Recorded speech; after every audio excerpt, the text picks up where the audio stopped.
निर्वाण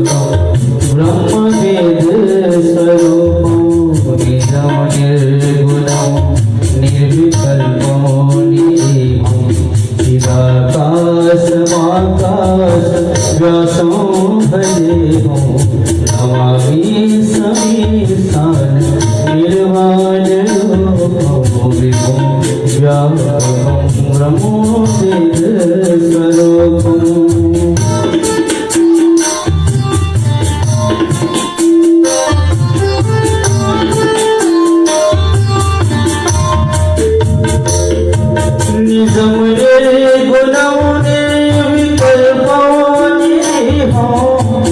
आकाश आकाश व्यासो बचे हो निराकार आकार बोलो दुनिया गिरिजान गोते समी सो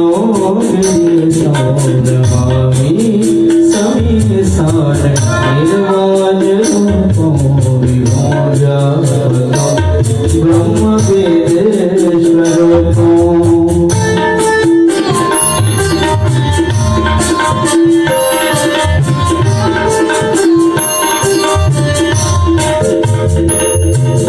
कालो महाकाल कालो कृपालो गुणागार संसार पारण करो संकासो गवीर मनोभूत कोटि प्रभासे शरीर नमामि समीसान निर्वाण रूपं विभुं ब्रह्म वेद स्वरूपम्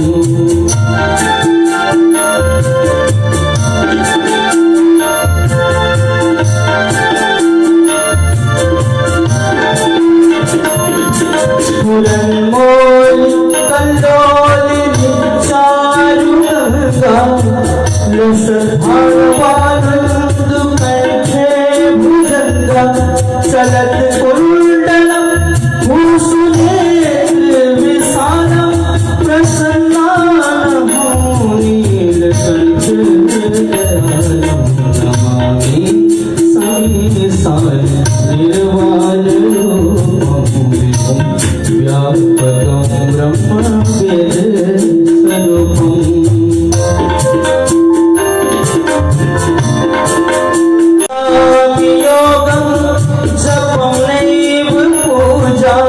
सोहं सदा सर्वदा संभूतुभ्यं अराजन् मधुपोधतापप्रणामं प्रभु पाहि नमामि नमामि समीसान निर्वाण रूपं विभुं व्यापकं ब्रह्म वेद स्वरूपम् नमामि समीसान निर्वाण रूपं विभुं व्यापकं ब्रह्म वेद स्वरूपम् नमामि समीसान निर्वाण रूपं विभुं व्यापकं ब्रह्म वेद स्वरूपम् रुद्राष्टकमिद प्रोक्तं विप्रेण हरितोऽसै यः पठन्ति नरा भक्त्या तेषां शम्भुः प्रसीदति।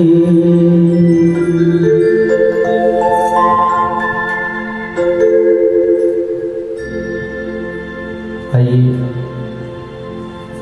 आज से 7 दिवसीय शिव कथा ज्ञान महायज्ञ का आप हम सब मिलकर पूज्य महाराज जी के मुखारबिंद से कथा का रसपान करेंगे। आप सबको ऑनलाइन चैनल के माध्यम से श्रावण महीने के पावन शुभ अवसर पर शिव कथा से सिंचन करने के लिए व्यासपीठ पर पूज्य गुरु महाराज विराजमान हैं। मैं निवेदन करता हूँ कि अपने पावन मुखारबिंद से शिव महिमा शिव कथा का जो दिव्य धारा है ऑनलाइन चैनल के माध्यम से सभी भक्तजनों को आप श्रवण कराएं। आइए पूज्य महाराज से आग्रह करता हूँ कि आगे जो कथा है प्रारंभ करें। ओम नमः शिवाय।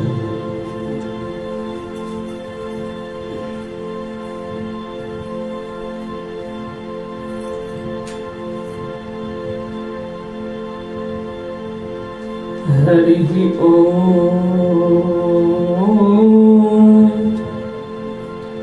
श्री गणेशाय नमः। ओम श्री सद्गुरु चरण कमलेभ्यो नमः। ओम श्री हनुमते नमः। सर्वेभ्यो देवेभ्यो नमः। सर्वेभ्यो ऋषिभ्यो नमः। सर्वेभ्यो गुरुभ्यो ब्राह्मणेभ्यो नमः। कर्पूरगौरं करुणावतारं संसारसारं भुजगेन्द्रहारं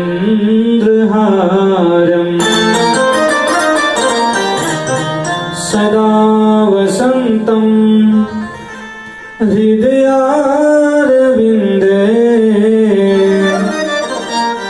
भवं भवानी सहितं नमामि। मनोजवं मारुततुल्यवेगं जितेन्द्रियं बुद्धिमतां वरिष्ठं वातात्मजं वानरयोधमुख्यं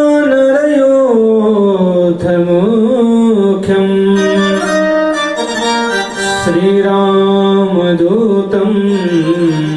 शरणं प्रपद्ये।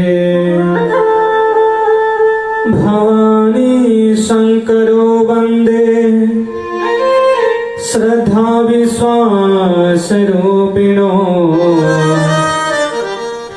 याभ्यां विना न पश्यन्ते सिद्धस्वान्तस्थमीश्वरम्। वन्दे शिवपुराणं हि सर्वदाहं प्रसन्नाधि। शिवप्रसन्नातां यायात् दध्यासु पदयोरतिम्। आइए हनुमंत विराजिए कथा कहूँ मति अनुसार। प्रेम सहित गद्दी धरो पधारो पवन कुमार। प्रेम सहित गद्दी धरो पधारो पवन कुमार। बोलिए श्री गणपति जी महाराज की जय। बोलिए श्री सदाशिव भगवान की जय। श्री सद्गुरुदेव महाराज की जय हो। आइए आप और हम सभी मिलकर के सर्वप्रथम प्रेम और श्रद्धा के साथ भोले बाबा का पंचाक्षर स्तोत्रम का पाठ करें। प्रेम और भाव से स्तुति करें कि हे बाबा आपके बिना हमारा कोई नहीं है, इसलिए आप हमारे ऊपर कृपा करें, दया करें। आइए प्रेम और भाव से सर्वप्रथम सुंदर स्तुति बाबा के नाम का स्तुति करें, गुणगान करें।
नीलकंठाय वृषभध्वजाय तस्मैशिकाराय नमः शिवाय। नीलकंठाय वृषभध्वजाय तस्मैशिकाराय नमः शिवाय। नमः शिवाय नमः शिवाय नमः शिवाय नमः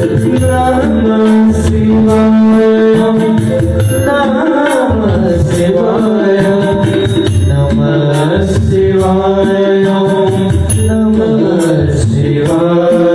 नमः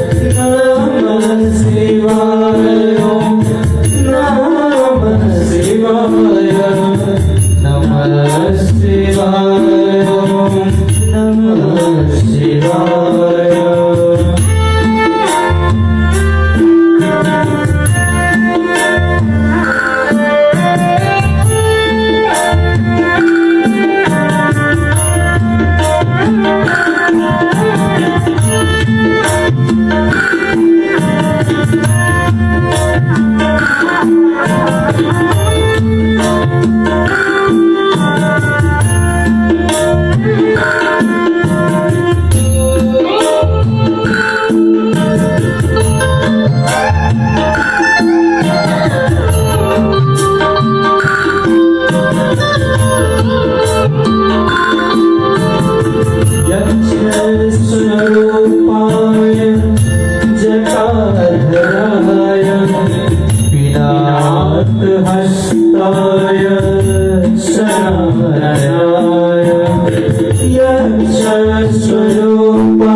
Namah Shivaya, Namah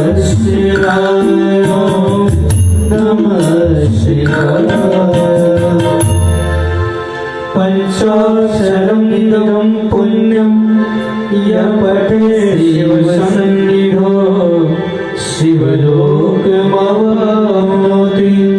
शिवेन सह मोदते। बोलिए उमापति महादेव की जय हो। अब आइए बड़े प्रेम और भाव से सुंदर स्तुति। अब कुछ देर अपने मन और वाणी को पवित्र करने के लिए बाबा के नाम का सुंदर कीर्तन करेंगे। श्रावण का महीना है, बड़ा ही प्यारा कीर्तन। अनेक संतों ने ऊपर का लाइन तो गाया होगा, लेकिन नीचे के जितने भी चौपाई हैं, जितने भी अंतरे हैं, वो मैंने जोड़ने का प्रयास किया है। श्रावण के महीने में बाबा के नाम का सुंदर स्तुति स्वयं मैंने अपने हाथों से लिख करके तैयार किया है। आप सब मेरे साथ साथ में गुनगुनाने का अवश्य प्रयास करें और प्रेम और भाव से गाएं। बोलो उमापति महादेव की जय हो। श्रावण का महीना, भोले बाबा की कथा,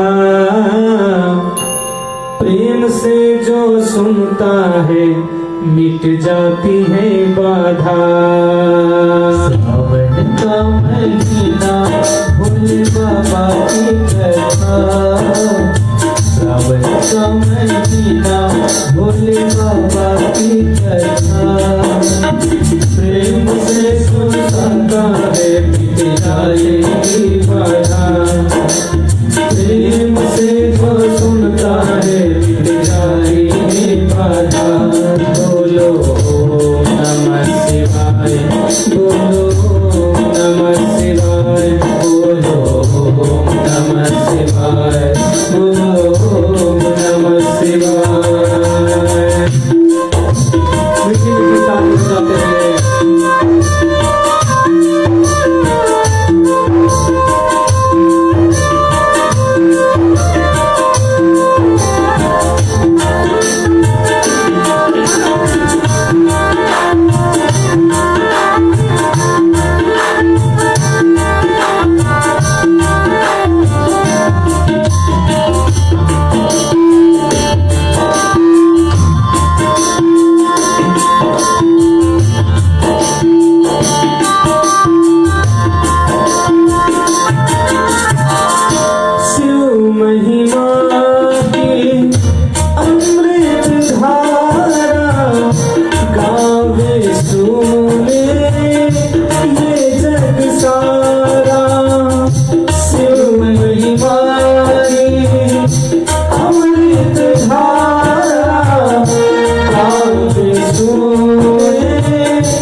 भोले बाबा की कथा। श्रावण का महीना, भोले बाबा की कथा। वो प्रेम से जो सुनता है मिट जाती है बाधा। प्रेम से जो सुनता है मिट जाएगी बाधा। बोलो नमः शिवाय, बोलो नमः शिवाय, बोलो नमः शिवाय, बोलो नमः शिवाय। जय भोलेनाथ।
कथा।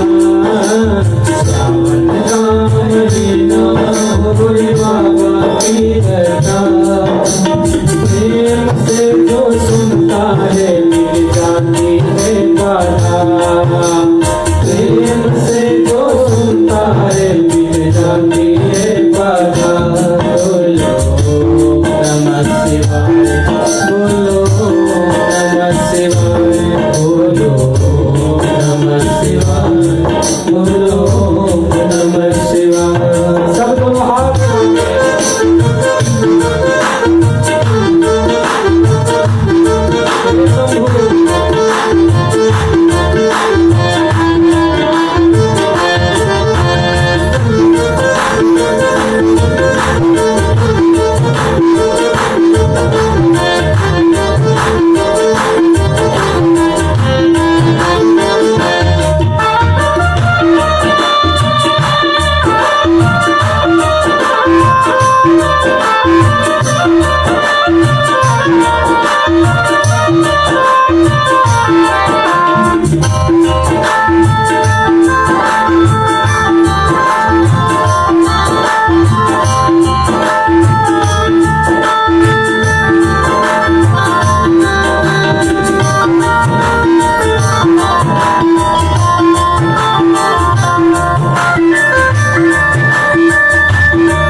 कथा। सावन का महीना भोले बाबा की कथा। प्रेम से जो सुनता है मिट जाती है बाधा। प्रेम से जो सुनता है मिट जाती है बाधा। बोलो नमः शिवाय, बोलो नमः शिवाय, बोलो नमः शिवाय, बोलो नमः शिवाय। हर हर महादेव।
Oh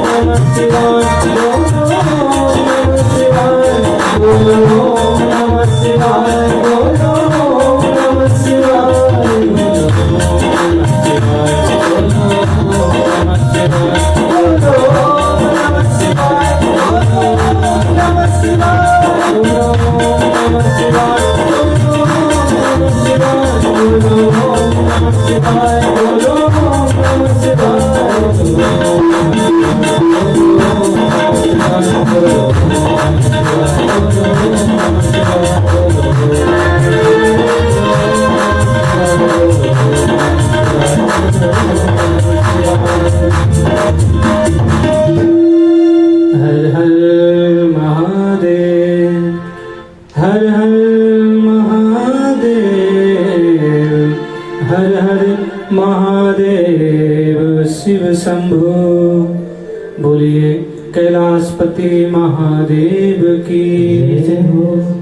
श्री कृष्ण कन्हैया लाल की जय हो। श्री रामचंद्र भगवान की जय हो। पवन पुत्र हनुमान की जय हो। अपने अपने गुरु गोविंद की जय हो। परम पवित्र परम पावन श्री महाशिव पुराण को कोटि कोटि नमन, कोटि कोटि प्रणाम करते हुए यहाँ उपस्थित पूज्यवती माता जी को कोटि कोटि नमन प्रणाम करते हुए और मुख्य जजमान के रूप में जिन्होंने सुंदर कथा का भाग लिया, ऐसे हमारे बहुत पुराने प्रसाद फैमिली राजकुमार और अनिता जी, हमारे प्रिय संगीतकार मंडली, प्रिय भाई जनों, विद्वानों, अभी का जो समय चल रहा है, ये समय आप और हम सबको संदेश दे रहा है कि देखो, आप और हम पृथ्वी पर आए हैं तो मेहमान बनकर के आए हैं। हम और आप यहाँ के मालिक नहीं हैं। अभी ये आप और हम सबको ये समय संदेश दे रहा है। सारा विश्व, सारा ब्रह्मांड कोरोना रूपी महामारी से बहुत जूझ रहा है, लेकिन ऐसी अवस्था में भी, ऐसे कठिन समय में भी आप और हमको विरासत में एक ऐसी चीज मिली जिसका नाम है आध्यात्म। उस आध्यात्म रूपी शक्ति से, परमात्मा की भक्ति से आप और हम परमात्मा की कृपा से स्वस्थ रह सकते हैं। ऐसी आध्यात्मिक की शक्ति आप और हम सबको विरासत में मिली है। ये लॉकडाउन और कोरोना, ये आप और हम सबको कुछ सिखा रहा है। क्या सिखा रहा है कि देखो, जीवन हमारा म्यूजिक प्लेयर नहीं है कि जो चाहो वो बजा लो, जो चाहो वो सुन लो। ऐसा नहीं, ये जीवन हमारा रेडियो है। जो बजेगा वही सुनना पड़ेगा और उसी में मनोरंजन करना पड़ेगा। सुंदर संदेश आप और हम सबको ये समय दे रहा है। और ऐसी अवस्था में, ऐसे समय में, श्रावण मास के पवित्र बेला में आप और हम सबको ये सुंदर शिव महापुराण का कथा शिव बाबा की कृपा से सुनने का अवसर मिल रहा है। आप और हम बड़े सौभाग्यशाली हैं और धन्य है वो लोग जिनको ऐसी अवस्था में भी परमात्मा की कृपा से, अपने पूर्वजों के आशीर्वाद से, अपने पितरों के आशीर्वाद से, बड़ों के आशीर्वाद से सुंदर इस शिव महापुराण में जजमान बनने का अवसर मिला है। बड़े धन्यवादी है वो परिवार। और मैं विशेष रूप से साधुवाद दूंगा कि स्वयं ही चल करके कहा कि महाराज जी ये अवसर आप हमें प्रदान करिए। और साथ में बधाई भी इस परिवार को कि उनका पुत्र हमारा शशांक प्रसाद ने 12वीं के एग्जाम में 93% नंबर ला करके अपने गुरु का और अपने माता पिता का सर गर्व से ऊंचा किया है। खूब खूब बधाई, खूब खूब आशीर्वाद के पात्र है ये पूरा परिवार। ऐसे सत्कर्म करने का जो मन में विचार आए वही तो परमात्मा की कृपा है। 7 दिन तक ये सुंदर शिव महापुराण की कथा को आप और हम जानेंगे, समझेंगे कि आखिर शिव की भक्ति क्या है, शिव की महिमा क्या है, उनको जानने का और समझने का प्रयास करेंगे। देखिए, शिव का सीधा अर्थ होता है सबका कल्याण करने वाला, सबका भला चाहने वाला। सम कल्याणम करोति इति शंकर, जो सबका भला करे और सबको अपना माने। भूत प्रेत पिशाच तो उनके गण हैं, सेवक हैं। और एक कृष्ण की हम भक्ति करते हैं, उसका नाम है नटवर। कृष्ण का नाम नटवर है और शिव जी का नाम नटराज है। शिव का अर्थ तो किसी ने संतों ने कहा शांति, शिव का अर्थ होता है संपत्ति, शिव का अर्थ होता है सद्बुद्धि, शिव का अर्थ होता है स्वावलंबी, और शिव का अर्थ होता है महाराज ध्यानी, ज्ञानी। आप और हम देखते हैं शिव जी हमेशा ध्यान में मग्न रहते। श्रीमद् भागवत जो ग्रंथ है वो सारे शास्त्रों का मुकुट है और देवी भागवत उसका रूप है। उसके बाद शिव महापुराण जो है ये सारे शास्त्रों का तिलक है। आप याद करो, भक्त कौन कहलाता है? जिसके माथे पे तिलक लगा हो। आपने श्रृंगार बहुत अच्छा किया, कपड़े बहुत सुंदर पहने, लेकिन आप भक्त हो, उसका परिचय, उसका पहचान तभी हो सकता है जब आप तिलक लगाते हो। तो ये शिव महापुराण सारे शास्त्रों का, सारे ग्रंथों का तिलक कहा गया है। महाराज भोले बाबा को त्रिनेत्रधारी भी कहते हैं। उनके कितने आंख हैं? 3। और तीनों आंखों का मतलब क्या होता है? शास्त्रों में बतलाया है कि देखो 3 प्रकार के गुण होते हैं ना, सतगुण, रजोगुण और तमोगुण। जिसने तीनों गुणों को अपने बस में कर लिया उसी का नाम शंकर। और 3 काल होते हैं, भूतकाल, भविष्य काल, वर्तमान काल। तीनों कालों को जो जानने वाला है उसका नाम शंकर। महाराज इसीलिए भोले बाबा के 3 नेत्र हैं। 3 नेत्र का मतलब ये नहीं है कि ये बड़ा सा यहाँ पे दिखाई दे, बाहर देखने वाला नहीं, जो स्वयं को देखे। और कामदेव को भस्म करने वाला वो तीसरा ही तो नेत्र था। सारी कामनाओं को त्याग करके जो स्वयं के अंदर देखे वही तो तीसरा नेत्र है। और ऐसा तीसरा नेत्र केवल भोले बाबा के पास में। बोलिए शंकर भगवान की जय। महाराज भोले बाबा का वाहन है जिसका नाम है वृषभ, बैल। बैल किसका स्वरूप है? जिसने भागवत कथा सुनी उनको पता है। जब राजा परीक्षित जा रहे थे वन में तो गाय और किसको पीटते देखा? कलयुग को, बैल को। बैल क्या है? वृषो ही भगवान धर्मः, धर्म के रूप है। इसलिए धर्म किसके पास रहता है? देखो भोले बाबा के पास रहता है। भागवत में भी प्रमाण है कि वृषभ धर्म का रूप है। और उसके 4 पांव होते हैं। धर्म के भी 4 पांव है ना, सत्य, तप, दया, दान। ये चारों चीज आपको धर्म के चाहिए तो आपको भोले बाबा का भजन करना पड़ेगा। और 4 चीज क्या क्या? धर्म, अर्थ, काम, मोक्ष।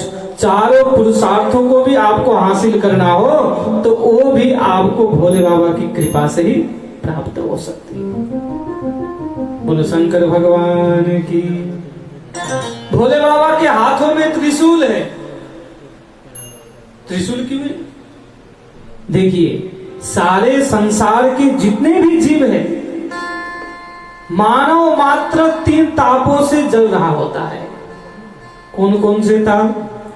आदि भौतिक, आदि दैविक और आध्यात्मिक। तीनों तापों से ग्रस्त है, दुखी है।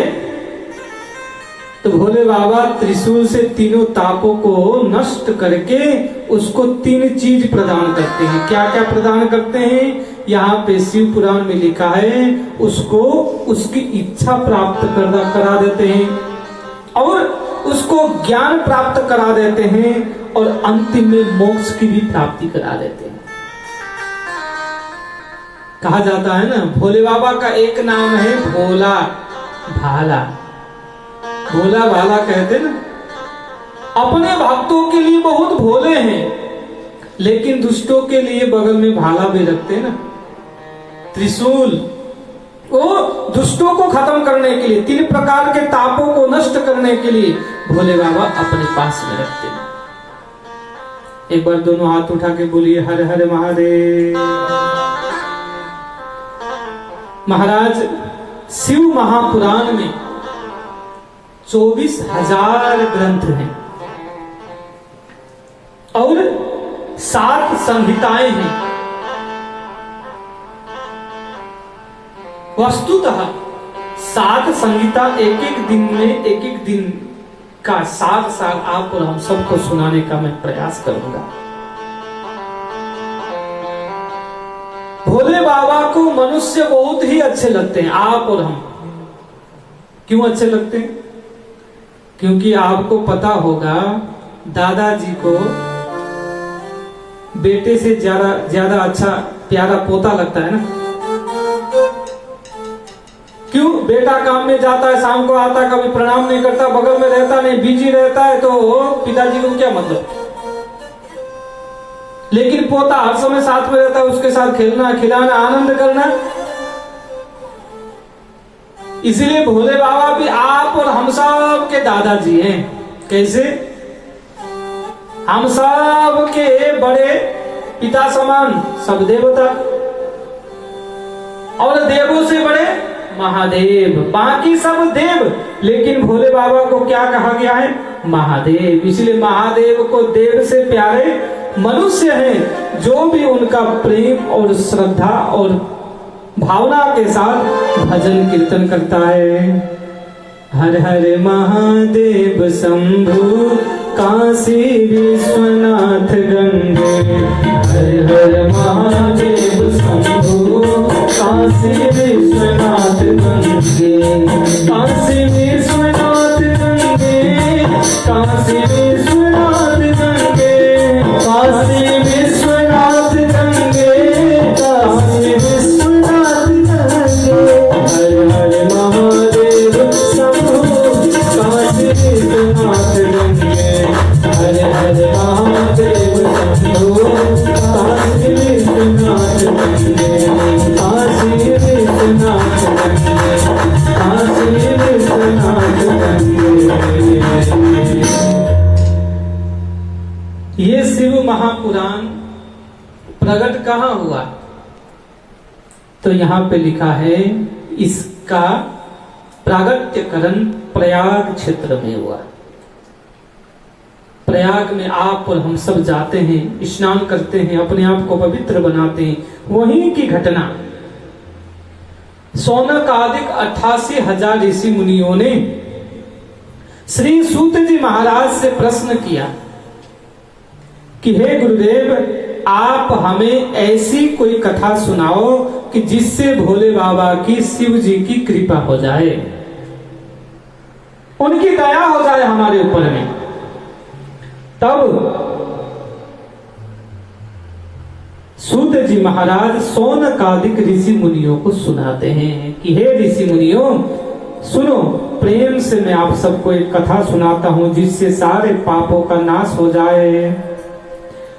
ये मानवा पाप कृतस्तो दुराचाररता विमार्गगा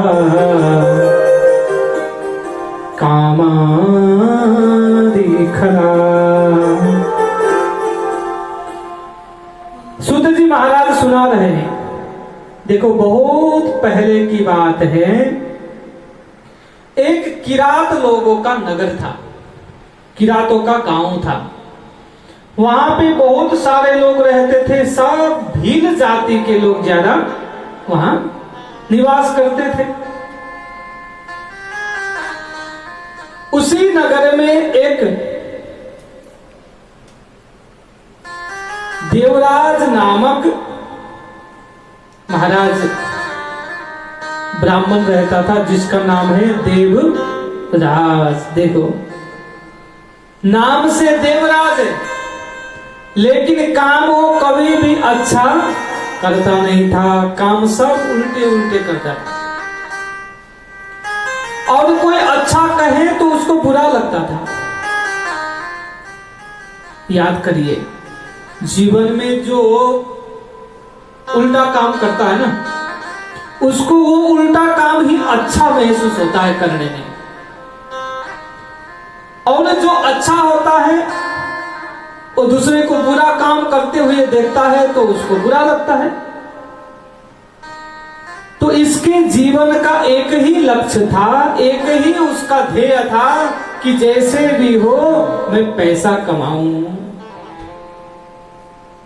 बोलिए शंकर भगवान की, जैसे भी हो मैं धन इकट्ठा कर लूं।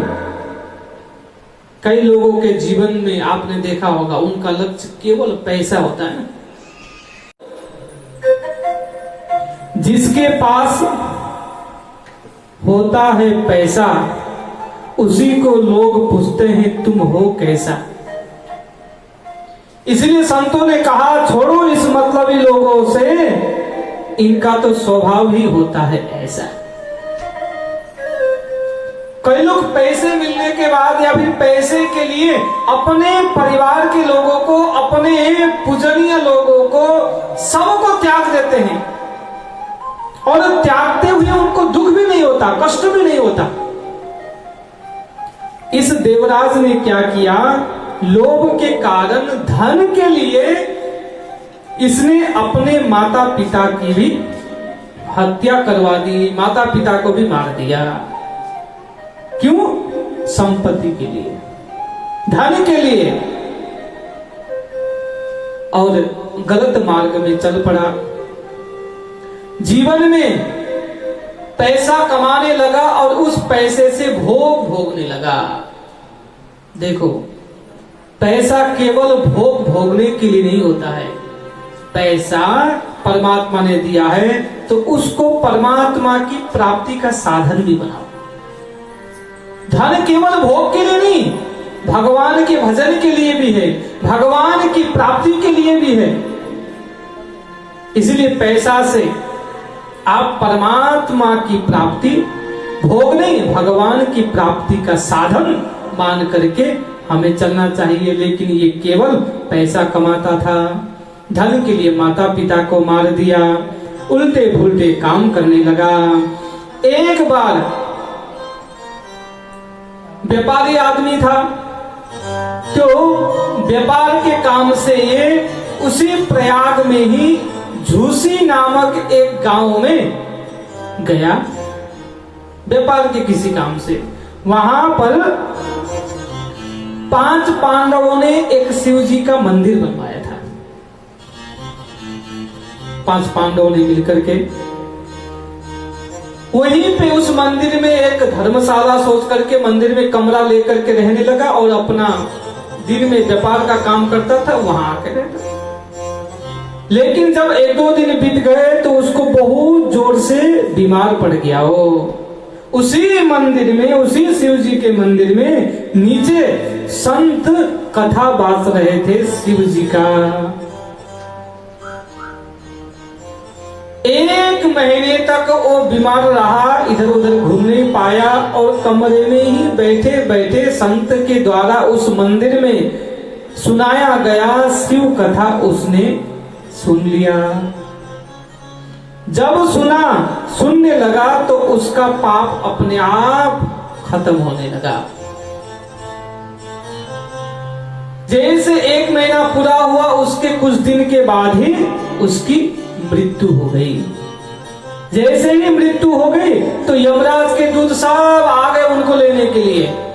जैसे लेने के लिए आए तो वहां पे शिव के गण भी प्रकट हो गए। बोलो शंकर भगवान की जय।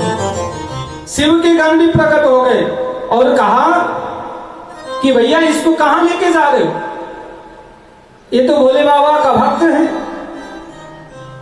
यमराज के दूत बोले महाराज ये भोले बाबा का भक्त नहीं है, ये तो पापी है, अधमी है, इसने जीवन भर गलत काम किए, इसीलिए इसको हम लोग यमलोक लेकर के जाएंगे।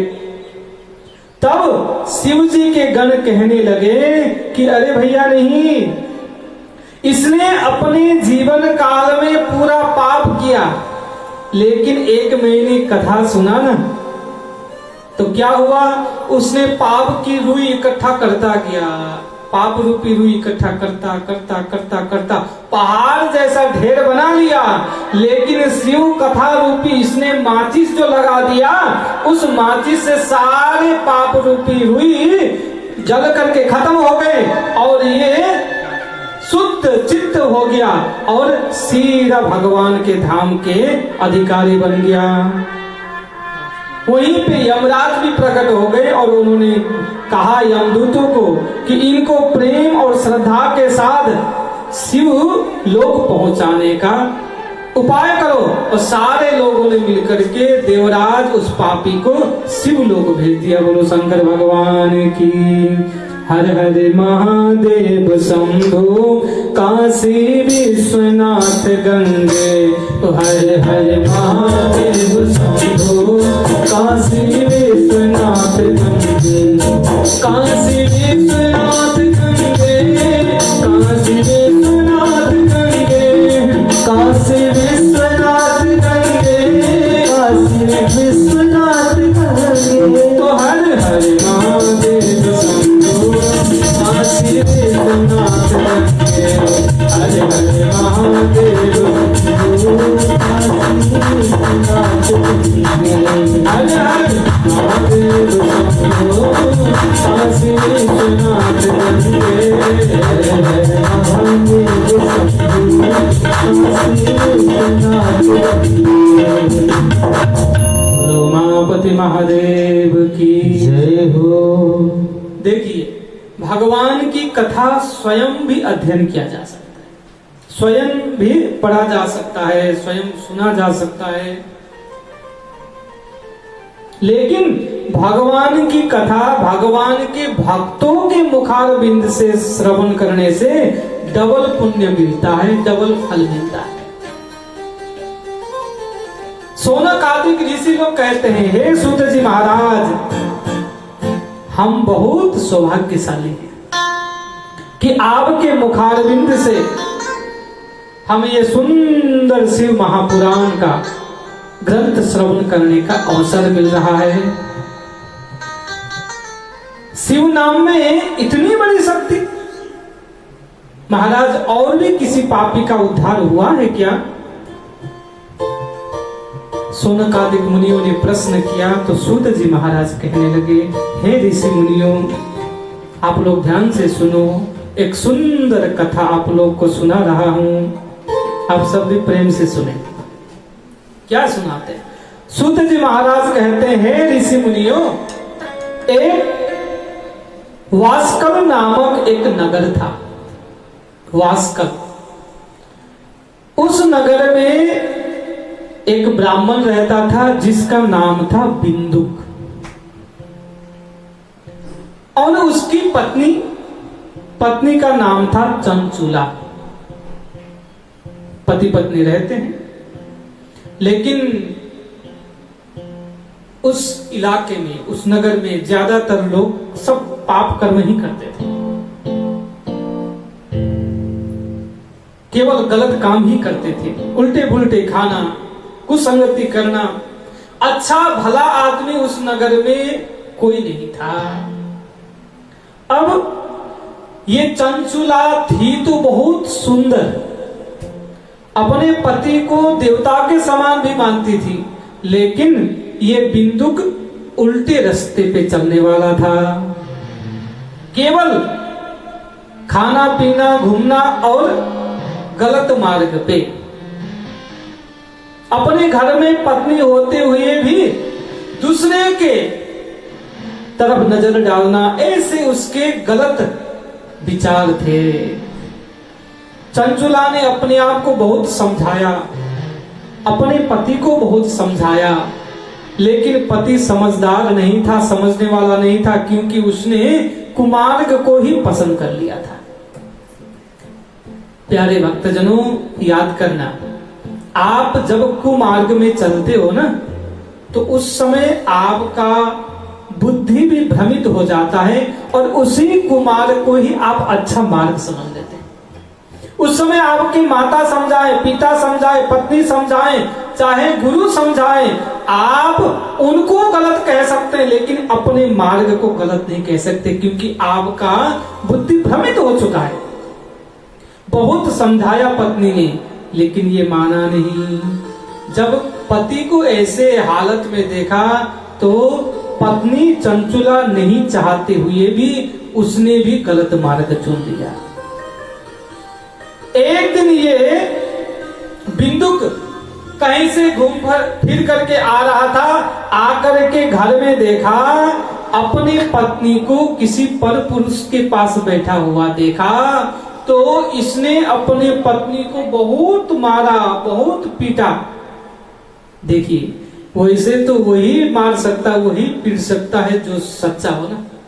उसी को देख करके इसका बुद्धि भ्रमित हुआ था, उसी को देख करके ये बिगड़ी थी, लेकिन बहुत मारा पीटा, ये कुछ नहीं कहा चंचुला ने। कुछ दिन बीतने लगा, समय बीतते बीतते बीतते बीतते एक दिन अचानक बिंदुक की मृत्यु हो गई, वो मर गया। प्रेम से बोलो हर हर महादेव। जैसे वो मर गया, मरने के बाद अब समय काल परिस्थिति, चंचुला का शरीर ढलने लगा। ढलते ढलते ढलते महाराज वो भी वृद्ध हो चली। ये बिंदुक मरने के बाद पाप कर्म के कारण पिशाच बन गया था।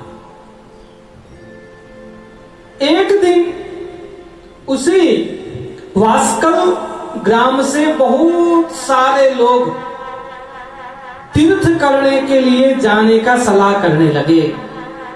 जैसे कभी कभी आप और हम भी बहुत सारे लोग मिल करके सलाह करके तीर्थ भ्रमण करते हैं ना, वैसे ही गांव के बहुत सारे माताएं बहनें सलाह करने लगी, चलो हम लोग तीर्थ चले। कहाँ चले? बोले गोकर्ण तीर्थ में चलेंगे। तो ये चंचुला भी वृद्ध हो चुकी थी, इसने भी कहा कि मुझे भी मौका मिला है तीर्थ करने का, जीवन तो यूं ही चला गया, मैं भी जाती हूँ सबके साथ। तो ये भी तीर्थ यात्रा करने के लिए उनके साथ निकल पड़ी। वहीं पे एक शिव जी का भव्य दिव्य मंदिर था और उस स्थान पे एक संत प्रेम और भाव से शिव जी की कथा श्रवण करा रहे थे। सब लोग कथा में बैठे तो ये भी कथा सुनने बैठ गई। कथा में महात्मा जी सुना रहे थे, जो स्त्री पर पुरुष के साथ संग करती है उसको घोर पाप नरक में पड़ना पड़ता है और लोहे से पूरे उसके शरीर को छिद्र कर दिया जाता है। ऐसा ऐसा जब सुना तो चंचुला का शरीर कांप उठा। हे प्रभु, मेरे से तो ये पाप हो गया, और ये भी पति को देखकर कि मुझे ऐसे गलत मार्ग को चुनना पड़ा। कथा पूरी हुई। कथा पूरा होने के बाद महात्मा जी के पास चंचुला गई और चरणों में बैठ करके रोने लगी। महात्मा जी ने पूछा, देवी आप रोती क्यों हो?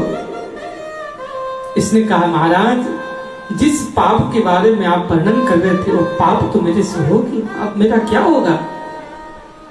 तो महात्मा जी ने कहा, कोई बात नहीं, पाप हो गया ना, तो पाप के बाद एक ही उपाय रहता है। बोले क्या? पाप, उसके बाद पश्चाताप।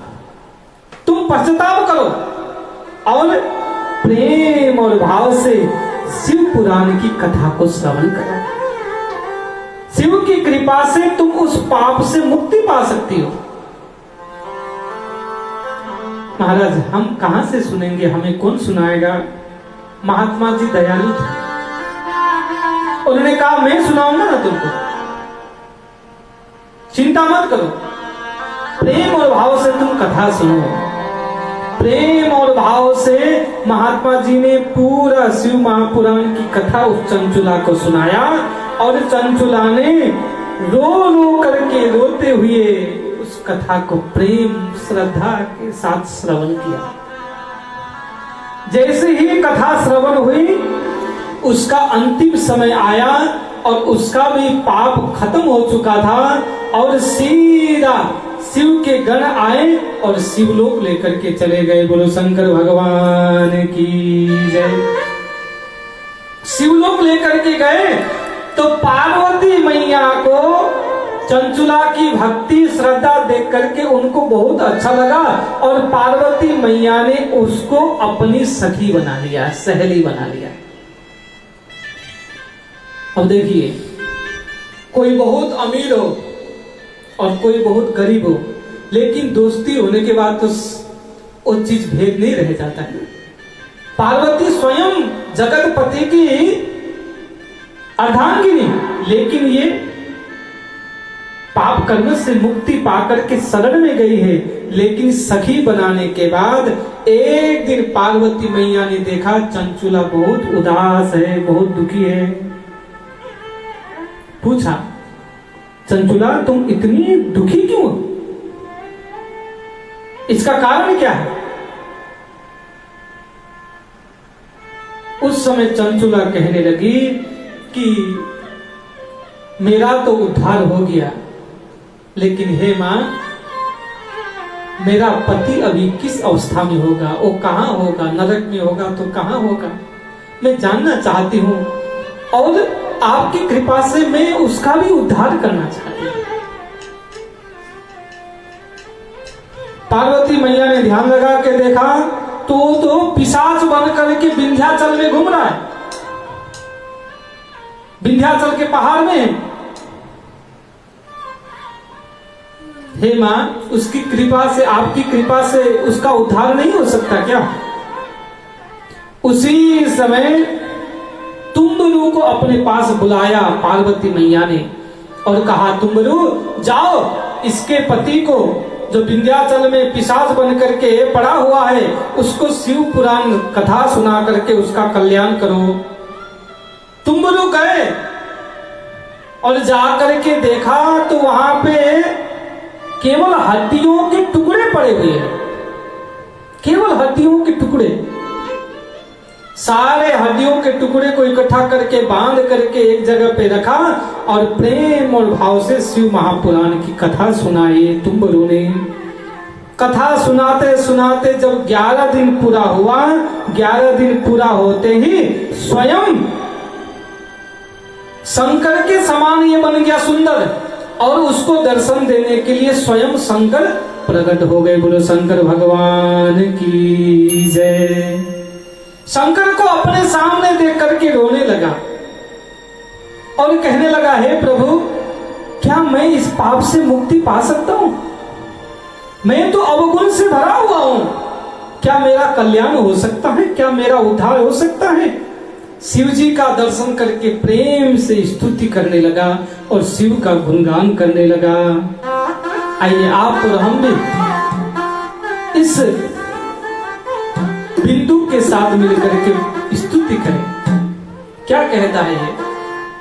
मेरा अवगुण भरा ये शरीर, हरि जी कैसे तारोगे? मेरा अवगुण भरा ये शरीर, कहो जी कैसे तारोगे? मेरा अवगुण भरा ये शरीर, हरि जी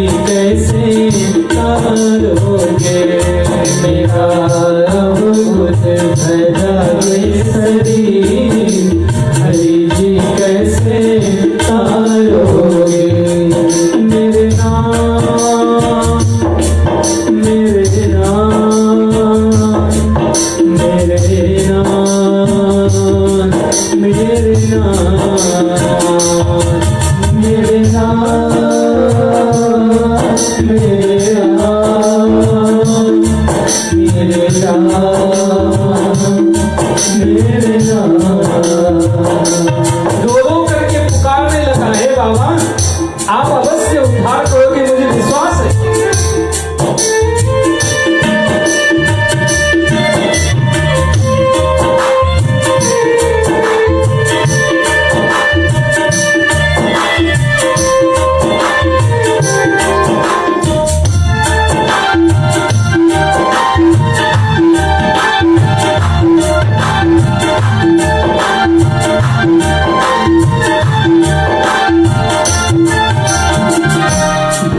सागर में कूद पड़ा हूँ, सागर में कूद पड़ा हूँ, मोह माया में जकड़ पड़ा हूँ, मोह माया में जकड़ पड़ा हूँ। मेरे पाँव पड़े हैं जंजीर, हरि जी कैसे तारोगे, मेरे पाँव पड़े हैं जंजीर, हरि जी कैसे तारोगे।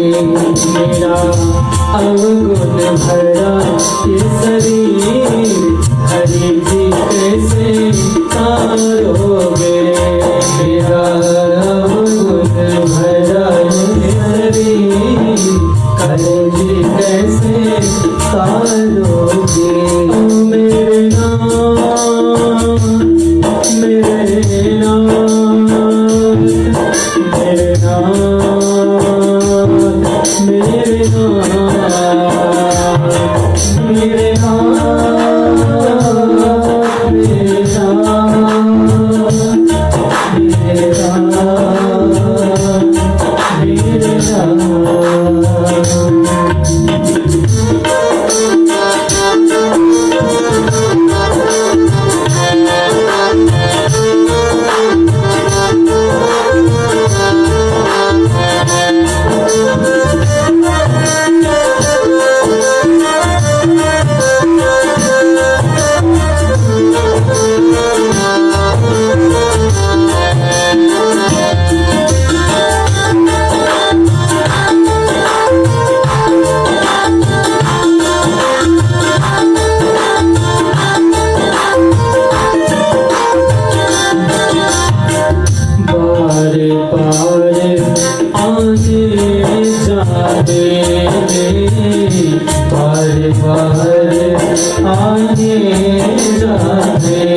मेरे उलझ गई है तकदीर, हरि जी कैसे तारोगे, मेरे उलझ गई है तकदीर, हरि जी कैसे तारोगे। मेरा अवगुण भरा ये शरीर, हरि जी कैसे तारोगे, मेरा अवगुण भरा ये शरीर, हरि जी कैसे तारोगे। ओ मेरे नाथ, मेरे नाथ, मेरे नाथ, मेरे नाथ, मेरे नाथ, मेरे नाथ, मेरे नाथ।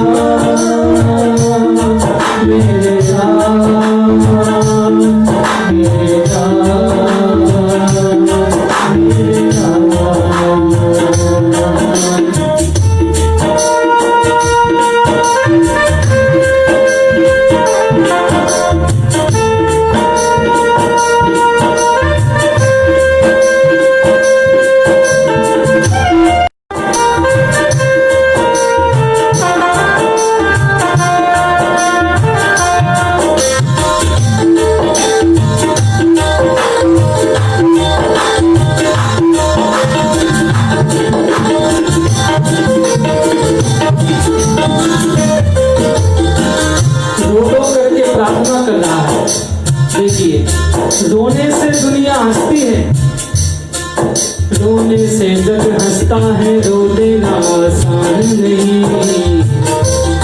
दीन बंधु करुणा सिंधु का हृदय तो पाषाण नहीं। खूब रोता है और प्रेम से स्तुति कर रहा है। न सिंह खामोश रहो मैं, न सिंह खामोश रहो। जितना भी निर्दोष रहो मैं, जितना भी निर्दोष रहो मैं। दुखियों की तस्वीर हरि जी कैसे तारोगे मैं। दुखियों की तस्वीर हरि जी कैसे तारोगे। मेरा अवगुण भरा ये शरीर हरि जी कैसे तारोगे। मेरा अवगुण भरा ये शरीर हरि जी कैसे तारोगे। ओ मेरे नाम, मेरे नाम, मेरे नाम, मेरे नाम, मेरे नाम,